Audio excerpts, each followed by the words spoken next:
আসসালামু আলাইকুম ওরহমতুল্লাহ। Hamim math study basic to advance টিউটোরিয়ালে আপনাকে স্বাগত। আজকে আমরা যে বিষয়টি নিয়ে কথা বলতে যাচ্ছি এটি হচ্ছে নবম দশম শ্রেণীর অতি গুরুত্বপূর্ণ একটি পার্ট, সেটি হচ্ছে পরিবৃত্ত।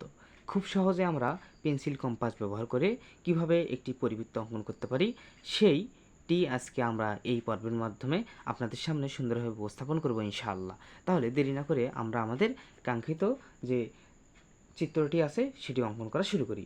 এই পরিবৃত্ত অঙ্কন করার পূর্বেই আমাদের যে বিষয়টি জানা দরকার সেটি হচ্ছে পরিবৃত্ত হচ্ছে এমন একটি বৃত্ত যা নির্দিষ্ট একটি অর্থাৎ যে কোনো একটি ত্রিভুজের আমরা জানি ত্রিভুজের তিনটি শীর্ষবিন্দু থাকে। তাহলে আমরা যদি আমাদের প্রথমেই একটা ত্রিভুজ অঙ্কন করে নেই যে কোনো মাপের, আমরা যে কোনো মাপের একটি ত্রিভুজ অঙ্কন করে নিলাম।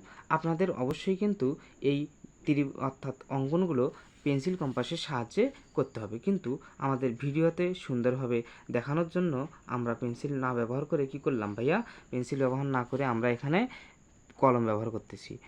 কিন্তু আপনারা পরীক্ষায় কিন্তু অবশ্যই কি করবেন, আপনারা অবশ্যই পরীক্ষার খাতায় পেন্সিল কম্পাস ব্যবহার করে ত্রিভুজ দুটা অর্থাৎ পরিবৃত্তটি অঙ্কন করে নেবেন।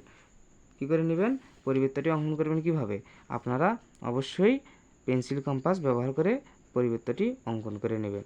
তাহলে আমরা প্রথমে একটি যে কোনো মাপের কী করে নিলাম, বৃত্তচাপ অঙ্কন করে নিলাম। বৃত্তচাপ অঙ্কন করার পর আমাদের পরিবৃত্তটা হচ্ছে এমন একটি বৃত্ত যে কোনো মাপের একটি ত্রিভুজের, আমরা জানি ত্রিভুজের শীর্ষবিন্দু তিনটা, একটা, দুইটা, তিনটা, এই মোট তিনটা শীর্ষবিন্দু। অর্থাৎ পরিবৃত্ত হচ্ছে এমন একটি বৃত্ত যা যে কোনো মাপের একটি ত্রিভুজের তিনটি শীর্ষবিন্দুর উপর দিয়েই কি যাবে, তাকেই আমরা কি বলবো, একটি পরিবৃত্ত। অর্থাৎ যদি শীর্ষবিন্দুতে না যায় তাহলে আমাদের সেই পরিবৃত্তটি হবে না। তাহলে আমরা কি করব, পরিবৃত্ত অঙ্কন করার জন্য আমাদের প্রথমে যে নিয়মটা ফলো করতে হবে সেটি হচ্ছে আমরা ত্রিভুজের যে কোনো দুইটি বাহুকে সমদ্বিখণ্ডিত করব, সমান দুইটি ভাগে ভাগ করব।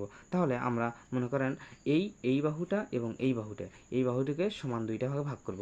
আমরা যদি ত্রিভুজটার নাম দেই এ বি সি, এই ত্রিভুজটা যদি নাম দিই আমরা ত্রিভুজ A B sir A B এবং এসি বাহুকে আমরা সমান দুইটি ভাগে ভাগ করব। আমরা সমদ্বিখণ্ড করা কীভাবে শিখেছি সেটি গত একটি পর্বে আমরা সুন্দরভাবে উপস্থাপন করেছি। যে কোনো মাপের যদি আপনারা ওই ভিডিওটি দেখতে চান তাহলে আমাদের কি করবেন, চ্যানেলটিকে পরিদর্শন করবেন ইনশাআল্লাহ আশা করি।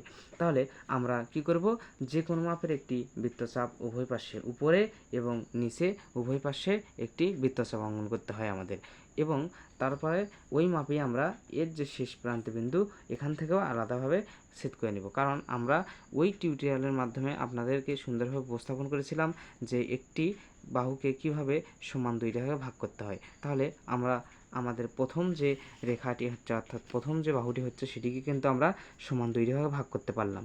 আমাদের দুইটা বিন্দু যে বিন্দুতে ছেদ করেছে ওই বিন্দু দুটো যদি আমরা যোগ করে দেই তাহলে আমাদের কি হবে, এই রেখাটি সমদ্বিখণ্ডিত হয়ে যাবে। এই যে প্রথম রেখাটি আমাদের সমদ্বিখণ্ডিত হয়ে গেছে। এবার এই রেখাটিকে আমরা কি করব, সমদ্বিখণ্ডিত করব, সমান দুইটা ভাগে ভাগ করব। সমান দুইটা ভাগে ভাগ করার জন্য ওই সেম প্রসেস, আমরা উভয় পক্ষে দুইটা বৃত্তচাপ অঙ্কন করলাম। আমরা উভয় পাশে দুইটা কি করলাম, বৃত্তচাপ অঙ্কন করলাম। বৃত্তচাপের আমরা কি করলাম, যে বিন্দুতে ছেদ করতেছে ওই বিন্দু দুটো আমরা যোগ করে দিব। তাহলেই এই বিন্দুটারও আমরা কি পাবো, এই বাহুটারও আমরা কি পাবো ভাইয়া, সমদ্বিখণ্ডিত রেখা অংশ দুটা পেয়ে যাবো, অর্থাৎ সমান দুইটা অংশ পাবো। তাহলে কথা না বাড়িয়ে আমরা কি করি, যে রেখাংশ দুইটা এখন সুন্দরভাবে যোগ করে দিই। তাহলে এই যে রেখাংশ দুটো আমরা যোগ করে দিলাম, এই যোগ করে দেওয়ার পর যে বিন্দুতে মিলিত হয়েছে, অর্থাৎ এই যে এই বিন্দুতে আমাদের রেখাংশ দুটো মিলিত হয়েছে না, এই রেখাংশের সমদ্বিখণ্ডক এবং এই রেখাংশের সমদ্বিখণ্ডক, এই বিন্দুতে যে মিলিত হয়েছে এই বিন্দু এবং আমাদের এই শীর্ষবিন্দু অথবা এই শীর্ষবিন্দু, আপনি যে কোনো একটি শীর্ষবিন্দুর সঙ্গে এই বিন্দুটা কি করে দিবেন, যোগ করে দিবেন। তাহলে আমরা কি করলাম, মনে করেন আমরা এর সাথে এটা যোগ করে দিলাম। তাহলে আপনি কি করতে হবে, আপনি এ বির সাথেও নিতে পারেন, সির সাথেও নিতে পারেন, এর সাথেও নিতে পারেন, সেটা সম্পূর্ণ আপনার উপর নির্ভর করবে। তাহলে আমরা কি করতে পারি, যে কোনো আমরা প্রথমে যে কোনো একটি ত্রিভুজের যে কোনো দুইটা বাহুকে সমদ্বিখণ্ডিত করব। সমদ্বিখণ্ডিত করার পর সমদ্বিখণ্ড রেখাংশ দুইটি যে বিন্দুতে মিলিত হয় বা ছেদ করে ওই বিন্দু এবং ত্রিভুজটির যে কোনো একটি শীর্ষবিন্দুকে আমরা যোগ করে দেব। শীর্ষবিন্দুকে যোগ করে দেওয়ার পর তারপর আমরা এই ব্যাসার্ধ নিয়েই একটা বৃত্ত অঙ্কন করব। তাহলে যোগ করে দেওয়ার পর আমরা কি করব, কেন্দ্র থেকে, এটা আমাদের কেন্দ্র হবে, এটা হচ্ছে পরিকেন্দ্র। এই পরিকেন্দ্র থেকে আমরা যে শীর্ষবিন্দু পর্যন্ত যেটা যোগ করে নিলাম, ওই শীর্ষবিন্দুর ওই ব্যাসার্ধ নিয়ে আমরা একটি বৃত্ত অঙ্কন করব। তাহলেই দেখতে পাবো যে বৃত্তটি আমাদের, যে ত্রিভুজটিকে আমরা কেন্দ্র করে, যে ত্রিভুজের উপর নির্ভর করে আমরা পরিবৃত্ত অঙ্কন করতেছি, ওই ত্রিভুজটির কি শীর্ষবিন্দু 3টি দিয়ে আমাদের কাঙ্ক্ষিত যে বৃত্তটি হয়েছিল সেটি যাবে, পরিধিটি তার উপর দিয়ে যাবে। এই যে আমাদের যে চিত্রটা অঙ্কন হলো, সেটি হচ্ছে আমাদের সেই পরিবৃত্ত। তাহলে আমরা কাঙ্ক্ষিত পরিবৃত্তটা পেয়ে গেলাম। আমাদের প্রথম কাজ কি, পরিবৃত্ত অঙ্কন করার জন্য প্রথম কাজ হচ্ছে আপনি যে কোনো মাপের একটি বৃত্তচাপ নেবেন। কী করবেন ভাইয়া, যে কোনো মাপের একটি বৃত্তচাপ নেবেন। বৃত্তচাপটি নেওয়ার পর আপনার ইচ্ছামতো যে কোনো দুইটা রেখাংশকে আপনি সমান 2টি ভাগে ভাগ করবেন। সমান 2টি ভাগে যে কোনো রেখাকে কীভাবে ভাগ করতে হয় তা আমাদের গত একটি হয়ে গেছে, পর্বতে হয়ে গেছে। যদি আপনি ওটা দেখতে চান তাহলে আপনি আরও বেশি উপকৃত হবেন।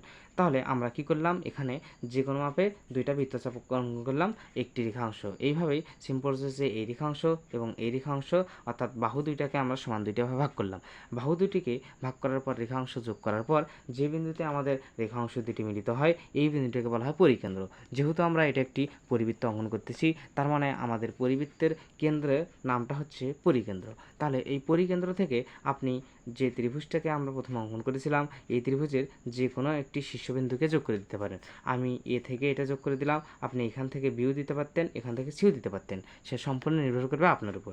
সেক্ষেত্রে আমরা কী করলাম, এই মাপ থেকে নিয়ে আমরা একটা কী করে দিলাম, বৃত্তচাপ অঙ্কন করলাম, বৃত্ত অঙ্কন করলাম। তারপর দেখা যাচ্ছে যে বৃত্তটি আমাদের এই ত্রিভুজটির কাঙ্ক্ষিত, অর্থাৎ ত্রিভুজটির 3টি শীর্ষবিন্দুতে যায়, যার কারণেই আমাদের যে চিত্রটি অঙ্কন হলো এটি হচ্ছে আমাদের পরিবৃত্ত। তাহলে আজকের এই পর্বে আমরা খুব সহজেই একটি পরিবৃত্ত অঙ্কন করা শিখলাম। আশা করি ক্লাসটি আপনাদের অনেক ভালো লেগেছে। যদি ক্লাসটি ভালো লেগে থাকে তাহলে আমাদের চ্যানেলটি অবশ্যই সাবস্ক্রাইব করে পাশে থাকা বেল আইকনটি প্রেস করে দেবেন, যাতে এই চ্যানেলে যত এই মজার মজার সুন্দর সুন্দর তথ্যগুলো আমরা আপনাদের সামনে উপস্থাপন করি তা সবার আগে আপনার কাছে চলে যায়। আজকে এই পর্যন্তই। আপনাদের সকলের সুস্বাস্থ্য এবং দীর্ঘায়ু কামনা করে আজকে আমাদের পর্ব এখানেই শেষ করছি। আল্লাহ হাফেজ। আসসালামু আলাইকুম ওয়া রাহমাতুল্লাহ।